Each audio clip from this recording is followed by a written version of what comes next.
Welcome back to Washington Watch. I'm Tony Perkins, your host. The website, TonyPerkins.com. If you're on Parler, it's at T. Perkins. And again, remind you, 8 p.m.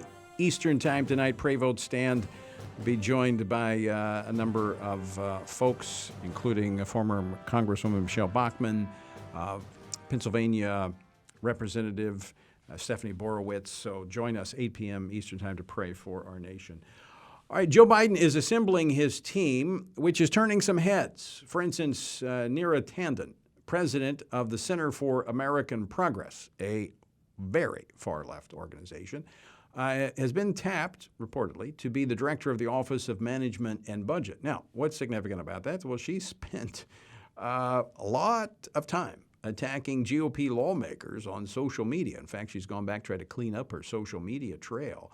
Can she be confirmed by the United States Senate? How's that going to work out for Joe Biden? Is this going to cause him to moderate some of his picks? Well, join me now to talk more about this is Arkansas Senator Tom Cotton.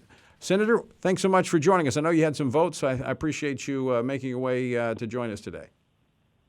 Hey, Tony, thank you for being flexible. Yes, we just passed an important bill to help ALS sufferers across the country, but I heard the lead-in, and the answer to your question is no, period. Neera Tanden will not be confirmed to anything in the United States Senate. Is this going to, this message, is this kind of a decoy? He's picking somebody out so he can kind of move people who are a little more to her, well, not as radical as she is? Is this kind of to draw the fire while he pushes others through? Or what do you anticipate?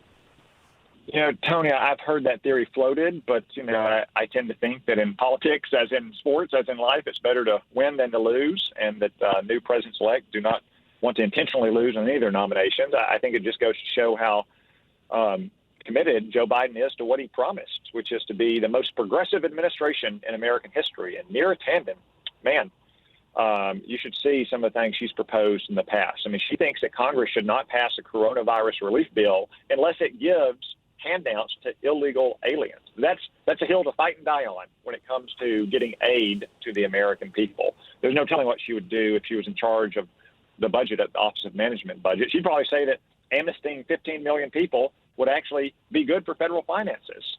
Again, I think it just reflects that Joe Biden promised to have the most progressive administration in American history. That's where all the energy is in his party, and he's trying to make good on that promise. And it's not just Neera Tanden, it's also people like Janet Yellen for Treasury Secretary. And you look at his national security team he announced last week, they're full of people who have gotten China wrong from the very beginning, who are willing to sell out Israel to try to get a bad nuclear deal with Iran. He's surrounding himself with people who are simply going to reinforce all of his worst liberal instincts. So how's that going to go over in hopefully a Republican-controlled Senate? We've got 2 seats. Obviously, you've been down to Georgia. We've got 2 seats in Georgia that will be decided on January the 5th. But I would think that the Republicans, after they've experienced what they have in the last 4 years, that they may be drawing some lines in the sand. Yeah, I think Neera Tanden's nomination go over like a lead balloon. Or look at Alejandro Mayorkas to Department of Homeland Security, an open borders advocate who also was found responsible by Barack Obama's own Inspector General for selling citizenship to foreign nationals on behalf of big Democratic donors. But it is so vital that we win those 2 Georgia Senate seats to make sure that we do control the agenda in the United States Senate. It'll be much harder to confirm any of these radical liberals to Joe Biden's cabinet if we're in charge of the Senate. But if Chuck Schumer's in charge, even in a 50-50 Senate, unfortunately, I think you should expect a lot of them to be confirmed. That's why it's so important that all of our voters in Georgia recognize the stakes of this election. Get out and vote. Absentee voting right now. Early voting starts in a couple of weeks. Election day, January 5th. I was thinking about these picks. The name Bernie Sanders has been floated for the Secretary of Labor. And I was thinking that's going to be really fascinating to watch because I remember when Russ Vought came before him for the OMB and how he grilled him over an article that he wrote in his at a publication, his alma mater at Wheaton University. Would Bernie Sanders be confirmed for Secretary of Labor? Bernie Sanders might be confirmed 99-0, Tony, if it meant getting out of the Senate. I was afraid of that. No. I don't think so, Tony. In no small part because, look, we have a Republican governor in Vermont.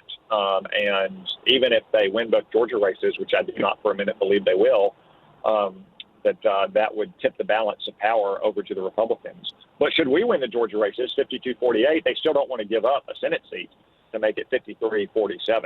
So for that reason alone, I expect there'll be no senators appointed to Joe Biden's cabinet. So that's kind of like checkmate. They're not going to move because they know it could be they'll lose that leverage. And I've got to say, I mean, you could say the same thing about Elizabeth Warren with Charlie Baker as governor up in Massachusetts.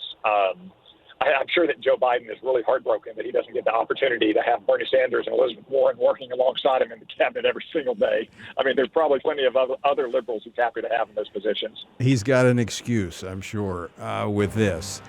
Senator, I know we're out of time. I want to thank you for joining us. We're going to be watching we didn't get a chance to talk about it, but the NDAA, the Annual Defense Authorization Bill, that's in play. Some questions regarding that. We'll have to watch that and maybe talk about that later in the week. Thanks so much for joining us today. Thank you, Tony.